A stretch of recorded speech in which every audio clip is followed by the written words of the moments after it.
গোটা দেশকে এখন সময় এসেছে ইসলামী হুকুমত কায়েম করার। এই জন্য ঐক্যবদ্ধভাবে দল মত নির্বিশেষে সকলকে এই মুসলিম মিল্লাতের স্বার্থ রক্ষায় কাজ করার আহ্বান জানাই। জাতীয় ওলামা মাশায়েখ আইম্মা পরিষদ আয়োজিত গুরুত্বপূর্ণ সেমিনার নারী বিষয়ক সংস্কার কমিশন 2025-এর যে প্রতিবেদন 350 খ্রিস্টাব্যাপী ইসলাম বিদ্বেষী যে কর্মকাণ্ড মুসলমানের জমিনে চালু করার একটা দুষ্ট প্রচেষ্টা তারা করেছে, এ বিষয়ে বিশেষজ্ঞদের মাধ্যমে আলোচনা পর্যালোচনার মাধ্যমে তারা যে গুরুত্বপূর্ণ একটি স্মারক আমাদের সামনে এনেছে এবং এটি নিয়ে আজকের এই গুরুত্বপূর্ণ অনুষ্ঠান। প্রথমেই আমি যারা এই সেমিনার করেছে জাতীয় ওলামা মাশায়েখ আইম্মা পরিষদের ওলামা হজরতদেরকে আন্তরিকভাবে ধন্যবাদ জানাই।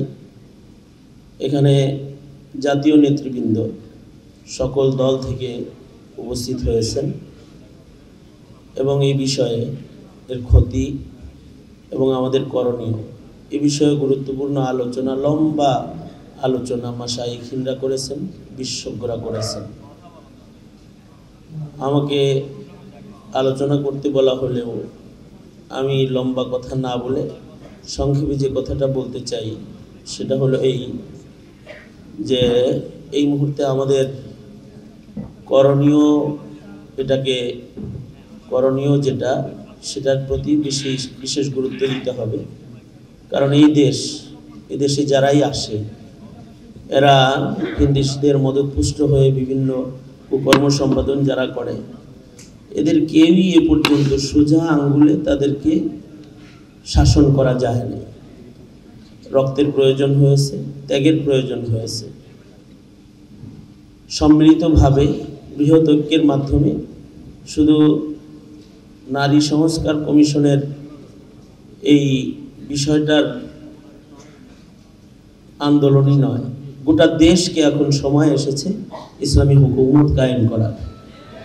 এই জন্য ঐক্যবদ্ধভাবে দল মত নির্বিশেষে সকলকে এই মুসলিম মিল্লাতের স্বার্থ রক্ষায় কাজ করার আহ্বান জানাই এবং আগামী 3রা মে হেফাজতে ইসলাম বাংলাদেশের আয়োজনে বৃহৎ এক গণসমাবেশের আয়োজন করা হয়েছে। এটার দাওয়াত জানিয়ে আমি আমার সংক্ষিপ্ত বক্তব্য আপনাদের সামনে থেকে বিদায় নিচ্ছি এবং দাওয়াত দিচ্ছি দলমত নির্বিশেষে হেফাজতে ইসলাম বাংলাদেশের গণসমাবেশের 3 তারিখে সোহরাওয়ার্দী উদ্যানে আপনাদের সকলকে সকাল 9টায় আমন্ত্রণ। আসসালামু আলাইকুম।